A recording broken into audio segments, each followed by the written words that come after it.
The ability to have somebody who is kind of epitomizes what you think your country stands for has always been a major ambition. Palace whispers exploded overnight when Laura Lopes stepped into the spotlight with a move no one saw coming. A pointed insult, a glittering tiara once bound to Diana's legacy, and a room that froze mid-breath. Cameras caught the tension, courtiers sensed the shift, and Princess Charlotte's name suddenly hung in the air. Then came Princess Anne, decisive, unsmiling, and swift, delivering consequences without warning. So, what really happened behind those closed doors? Why did Anne act so fast? And how will this stunning clash reshape royal loyalties forever now? A royal Christmas turns toxic. What should have been a cheerful, cozy pre-Christmas gathering at Sandringham transformed into a night none would soon forget. A gathering that began with twinkling lights, soft laughter, and the delicate clinking of crystal glasses, but ended with tension so thick it seemed to settle over every gilded surface. Guests had arrived expecting the usual warmth of royal tradition, polite conversation, seasonal music, and the quiet charm of a family accustomed to centuries of ceremony. Yet beneath the polished smiles and festive decorations, something far more dangerous was quietly brewing. It began innocuously enough. Children darted between tables, servants moved silently to replenish champagne flutes, and the scent of pine mingled with the faint aroma of freshly baked mince pies. Laughter bubbled from one corner of the room, yet for those who knew how to look, a subtle shift was already in the air, a chill that no winter fire could warm. And then Laura Lopes stepped forward. Her words were quiet, almost conversational, yet each syllable carried the weight of sharp-edged intent. Directed at young Princess Charlotte, the insult was masked in a casual tone, delivered with the faintest trace of a smile, as if it were meant to pass unnoticed. But it was unmistakably cruel. The room seemed to hold its breath, and even those standing at the far end of the hall could feel the sting. A silence fell, so sudden and complete that it felt as though the clock itself had stopped. In an instant, the festive calm that had blanketed Sandringham dissolved, replaced by tension that radiated through the grand halls like a warning pulse. Guests who had been mingling politely froze mid-step. The orchestra softened its notes, uncertain whether to continue. Servants paused, trays of glasses momentarily forgotten in their hands. And somewhere behind the scenes, palace aides felt the ripple of alarm, the kind reserved for incidents that could not simply be smoothed over with a polite apology or the passing of champagne. What was remarkable and terrifying was how subtle yet devastating the act was. Laura's insult did not scream, did not demand attention, yet it pierced the delicate veneer of the evening. It revealed fractures in the royal circle that had long been carefully concealed. In that moment, Charlotte's innocence collided with the harsh reality of palace politics. And through it all, an invisible alarm began to spread. An alert felt not in sound, but in instinct, sensed by those who had spent lifetimes reading the unspoken language of power. By the time the room slowly exhaled, the damage had already been done. What should have been laughter and holiday cheer had become a quiet battlefield, the first salvo in a confrontation that would ripple far beyond the glittering walls of Sandringham. A night that should have been filled with merriment for Charlotte was spoiled by an insult from Laura Lopes. But who was there to witness it firsthand? And would she react, or merely observe? Now, let's delve into how an insult became a declaration of war. Princess Anne watches in silence. Princess Anne did not move. She did not intervene. She did not flinch. To the casual observer, it might have seemed as though she was merely observing a minor family squabble, a fleeting moment of tension in an otherwise festive evening. But those who had known her for decades understood that her stillness carried far more weight than any raised voice ever could. In the quiet that followed Laura Lopes's cutting remark toward young Princess Charlotte, Anne's gaze was not passive. It was deliberate, calculating, and laden with meaning. This was never about a child's feelings alone. Charlotte's eyes had widened at the insult, but Anne's concern reached far beyond that innocent shock. She was acutely aware of the invisible lines that governed palace life, boundaries that defined respect, hierarchy that demanded acknowledgement, and traditions that preserved the dignity of the family and its legacy. Each of these rules had been cultivated over centuries, enforced quietly, yet unyieldingly, and Anne had spent her life upholding them. The subtle violation she had just witnessed was more than a social misstep. It was a deliberate test, a probing challenge to the very structure she had sworn to protect. Anne's mind moved swiftly, silently analyzing every nuance. Laura's tone, her measured inflection, the faint curl of arrogance in her smile, all of it pointed to intention. This was not a careless slip of the tongue or youthful indiscretion. It was a carefully placed strike, meant to see how far she could push, how much she could get away with, and how much latitude her mother, Queen Camilla, would quietly allow. Anne recognized the stakes immediately. Behind Laura's poised exterior lay a strategy, a bold attempt to undermine tradition and insert herself into a circle where she did not yet officially belong. Anne's silence was a warning in itself. It was the kind of stillness that demanded attention, that communicated authority without a word. Those who had spent a lifetime in royal circles understood the danger lurking behind such composure. The faintest twitch of a finger, the narrowing of pale blue eyes. These were signals that actions would follow, swift and precise, and that the invisible rules of the palace were not to be broken lightly. In that moment, Anne became a silent sentinel. She watched the room, measured the players, and understood the unspoken dynamics that were at play. Laura's boldness was evident, but so was her vulnerability. And Anne knew, with the clarity of decades spent navigating power, influence, and legacy, that this was the moment she had been preparing for. The moment when patience would be tested, and authority would need to be exercised, not publicly, not loudly, but decisively, without warning and without compromise. Princess Anne watched as Charlotte was insulted, knowing that Laura had to be cautioned. But what she saw next was far more shocking. Laura with a treasure she was never meant to touch. What could it mean to be seen wearing such a symbol? Now let's explore the forbidden try-on. From words to symbols. As the initial shock of the insult toward Princess Charlotte began to settle, a darker, far more alarming rumor began to snake its way through Sandringham's gilded halls.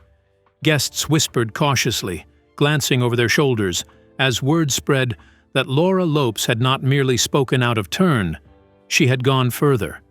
She had handled one of Diana's most sacred possessions, the Cambridge lover's knot tiara, and worse still, she had worn it. At first, disbelief rippled through those who heard the claim.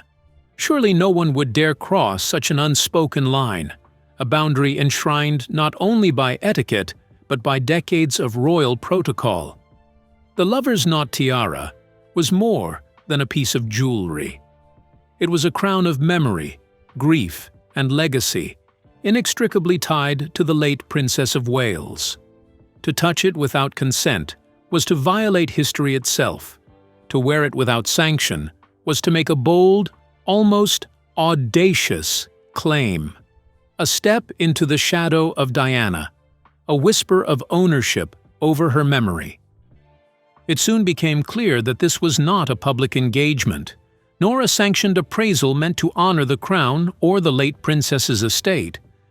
No, evidence suggested something far more secretive, a private try-on, hidden away from prying eyes and all protocol.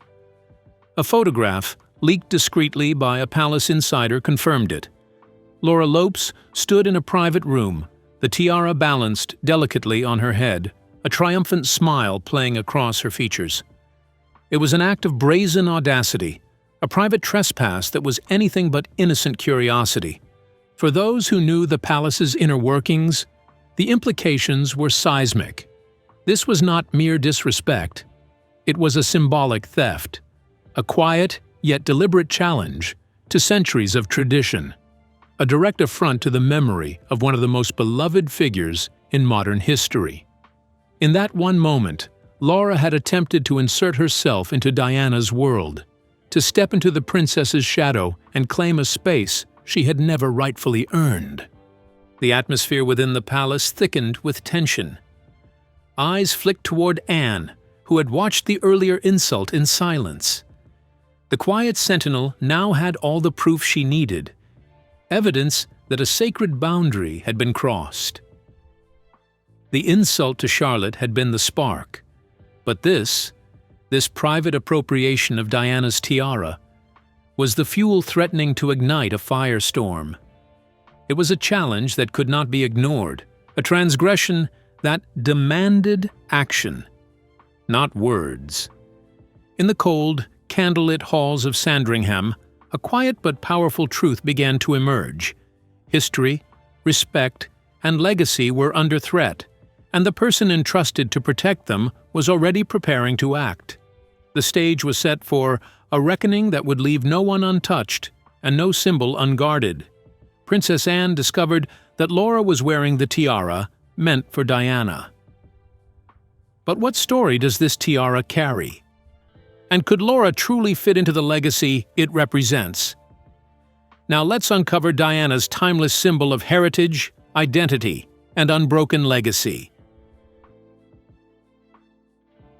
The bombshell. December 2025, a date that will be forever marked in royal history. Not for a celebration, not for a jubilee, but for the day Princess Anne finally said, "Enough is enough." The setting was deliberate. Not Buckingham Palace, not Windsor Castle, but Gatcombe Park. Anne's private residence, her sanctuary, the one place where she answers to no one. This wasn't an official royal statement. This wasn't vetted by palace communications teams. This was Anne speaking as herself. Consequences be damned. And what she revealed was nothing short of devastating.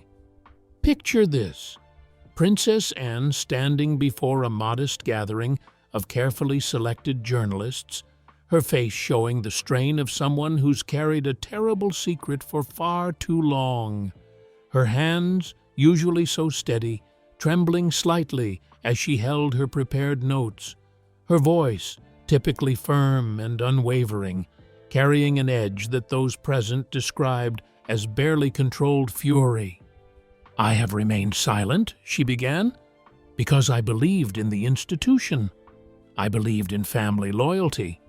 I believed that some matters should be handled privately." Anne revealed that she had discovered communications, encrypted messages, phone records, documented meetings, proving that Meghan Markle and Prince Andrew had been coordinating their actions for years. But what I have discovered goes beyond family squabbles. It goes beyond personal grievances. This is about the integrity of the crown itself. Can you imagine the shock in that room? Princess Anne doesn't do drama. She doesn't seek attention. She shows up, does her duty, and goes home. For her to call a press conference? Alarm bells should be ringing in your head right now. But here's where it gets absolutely chilling. Two people who publicly have nothing in common.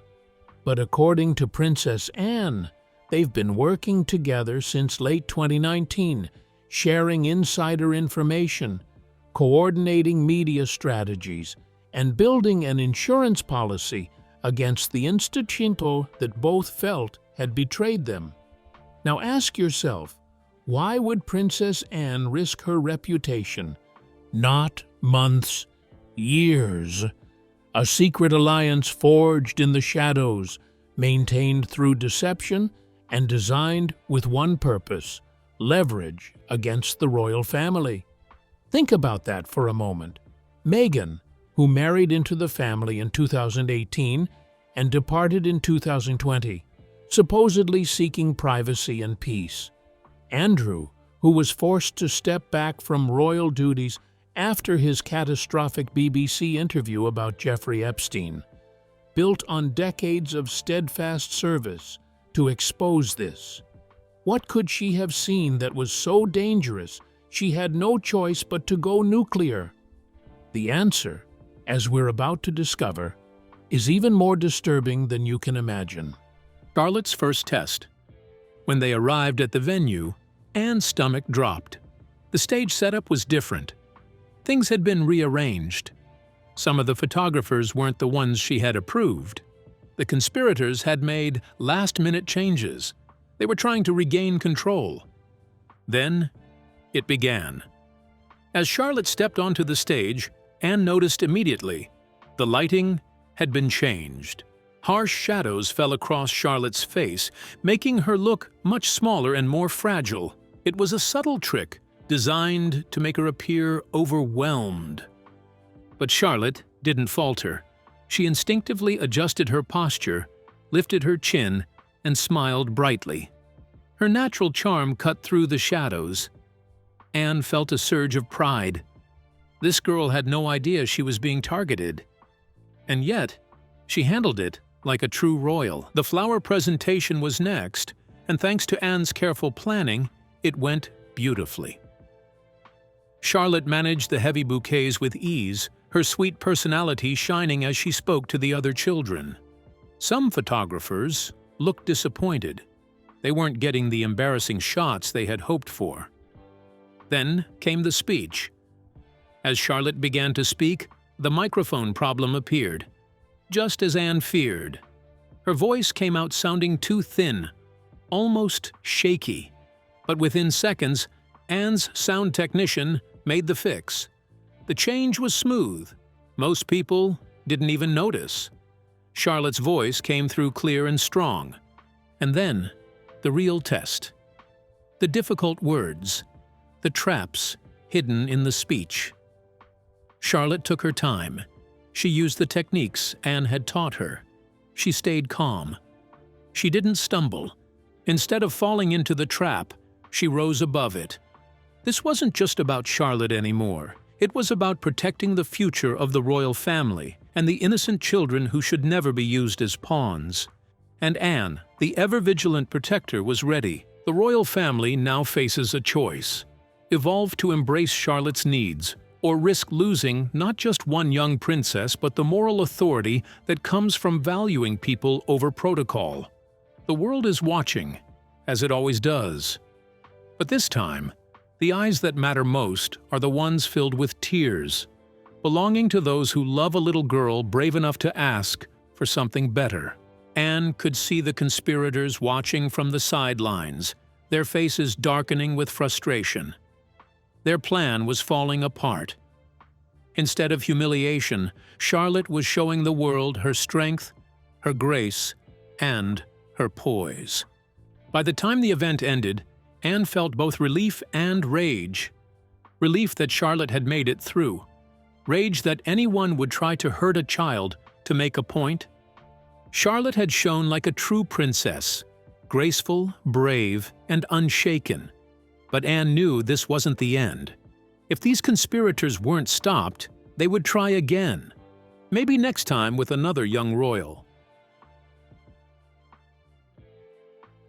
Anne had one last task: to make sure those who plotted this cruel attack would never get the chance to do it again.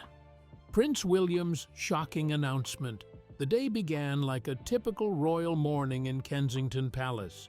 According to unnamed palace sources, it was precisely 7:48 in the morning. The palace released a statement through its official channels. Within seconds, aides inside the palace knew this was not routine. The statement did not come from an office, a spokesperson, or a committee.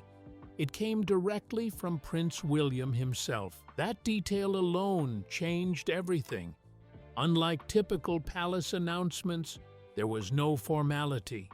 In a move that caught palace observers off guard, Prince William announced the complete and permanent end to any future relationship between the Crown and the Duchess of Sussex, which meant it hit breakfast television in Britain, afternoon newsrooms in Asia, and late-night desks in North America all at once.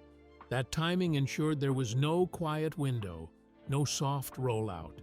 Within 3 minutes, the BBC reported the news. Sky News followed. ITV cut into morning shows. In the United States, CNN pushed an alert banner across its screen. By 8 o'clock, the story had replaced financial updates, weather segments, and entertainment news across major networks. Now, this is a shocker. People all over the globe already sensed that the Crown and the Sussexes weren't on good terms through interviews, documentaries, court filings, and media commentary. Those episodes were messy, emotional, and often reactive. This announcement was neither emotional nor reactive. It was administrative in tone but personal in origin. That combination unsettled everybody.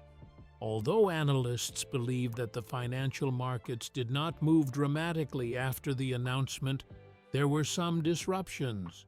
The pound remained stable, though shares tied to British media companies saw brief spikes in trading volume as people raised to view the announcement. Public reaction across the world was not the same, though.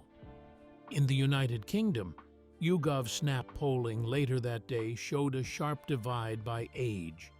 As the news spread, embassies reached out to the palace for clarifications. According to a source, Commonwealth Governors-General received briefings from William's office, and by midday, palace switchboards had logged thousands of calls. And guess what? Yeah, most went unanswered, not due to overload, but by design. Silence became part of the message. The institution had spoken, and the decision is not up for debate. By early afternoon, the story had shifted from what happened to what comes next. Commentators began asking how this would affect future coronation planning, charitable patronages, and media strategy. Outside Kensington Palace, journalists were already in position. Some had been there since dawn, tipped off that something significant was coming, though none expected this scale. A palace staffer even described it as a rupture of historic proportions, not just within a family, but within British society as a whole. William also ordered the palace to activate a response. Plans like this take a long time to make. Interestingly, a former palace staff even confirmed that such scenarios are usually years in the making. However, what made this moment stand out was not even the noise, but certainty. That vacuum meant commentators could only analyze structure, precedent, and consequence, not personalities. But according to royal historians, William's decision is nothing new or surprising. For instance, the palace removed Her Royal Highness from Diana's name, following her famous divorce from Charles back in 1996. But others were quick to counter that even then, communication was handled through government channels rather than personal declaration. No one could recall a moment when a future king personally authored such a declaration. Veteran reporters like Nicholas Witchell, who has covered the monarchy for decades, described the moment as something he had never seen in his career. International media moved fast. Reuters distributed a breaking bulletin within 4 minutes. In France, Le Monde updated its homepage headline before most commuters reached work. But the press reaction is nothing compared to social media. Data from CrowdTangle showed over 1 million interactions across platforms within the first 10 minutes. On X, the topic reached #1 worldwide in under 8 minutes. Older citizens largely viewed the decision as overdue and necessary for the stability of the institution. But the younger folks were not particularly happy with the finality of William's decision. Aside from that, William's decision not to give a direct speech also mattered. There were no emotional appeals, no personal grievances aired, no reference to past interviews or allegations. By avoiding that, there was no immediate counter to William's announcement. Media outlets had facts to report, but little to dissect. There was no room left for reinterpretation, no space for reconciliation stories, and no language that suggested a chance for review. It closed a door that many believed would never fully shut, but it wasn't just about the message. It was the timing that really mattered. Keep watching, because we are about to reveal everything you need to know about William's shocking decision. The timing of the release matters a lot. It was 7:48 in the morning. Legal analysts discussed the implications for titles, funding, and representation, careful not to speculate beyond what the statement allowed. The line had been drawn, but its shadow stretched forward. As the day moved on, people's attention slowly began to drift toward the reason behind William's action. People wanted to understand how such a decision was prepared, who was consulted, and how long it had been coming. Stick around, because you are about to find out what triggered William. Whether you sympathize with Meghan, or with Andrew, or with neither, Princess Anne's revelation demands a reckoning. The royal family cannot continue as it has. Something must change. Either meaningful reforms that create real accountability and transparency, or a continued erosion of public support that eventually makes the institution unsustainable. Princess Anne, the woman who never sought the spotlight, who dedicated her life to quiet service, has forced this moment of truth. And the monarchy will never be the same. The question now isn't whether this scandal will be forgotten. It's whether the institution can survive what comes next. What do you think? Drop your thoughts in the comments. And if you found this analysis valuable, subscribe for more in-depth coverage of this developing story. Because I promise you, this isn't over. This is just beginning.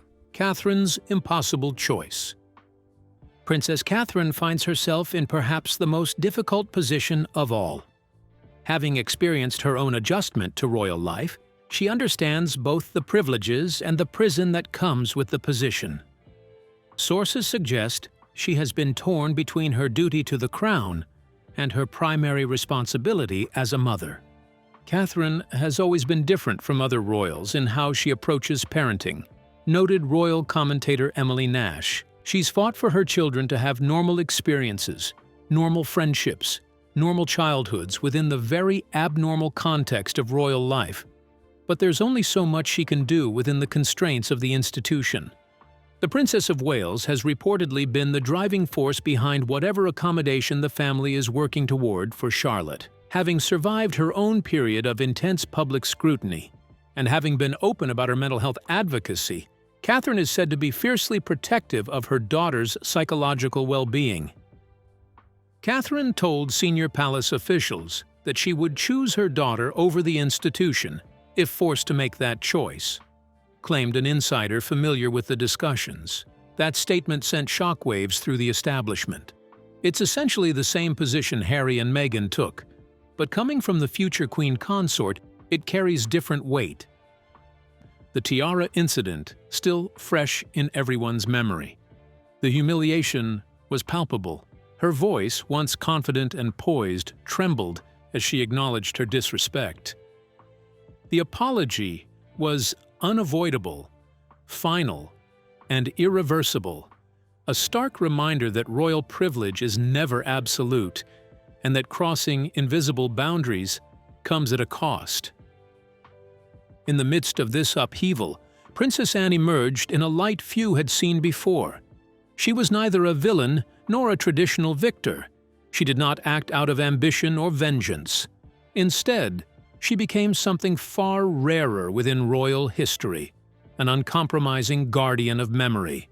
Her actions were measured, legal, and resolute, rooted not in personal animosity, but in a lifelong devotion to upholding the dignity of the monarchy, the integrity of tradition, and the protection of Diana's enduring legacy. The lessons of that turbulent period were unmistakable. Diana's legacy was not a costume to be flaunted, nor a symbol to be casually claimed by those seeking attention or status. Princess Charlotte's dignity, and by extension that of the next generation, was not negotiable, and any attempt to undermine it would be met with decisive, unassailable authority. Through swift action, unshakable resolve, and the hidden power entrusted to her by Queen Elizabeth II, Princess Anne had drawn a line that could not be crossed. In the end, the message resonated far beyond the palace walls. Respect for legacy, honor, and family hierarchy is absolute, and those who forget this lesson do so at their peril. So, what do you think of Princess Anne's strike? Has she drawn a formidable boundary within the monarchy? We would love to hear your thoughts in the comments below. Don't forget to like and subscribe.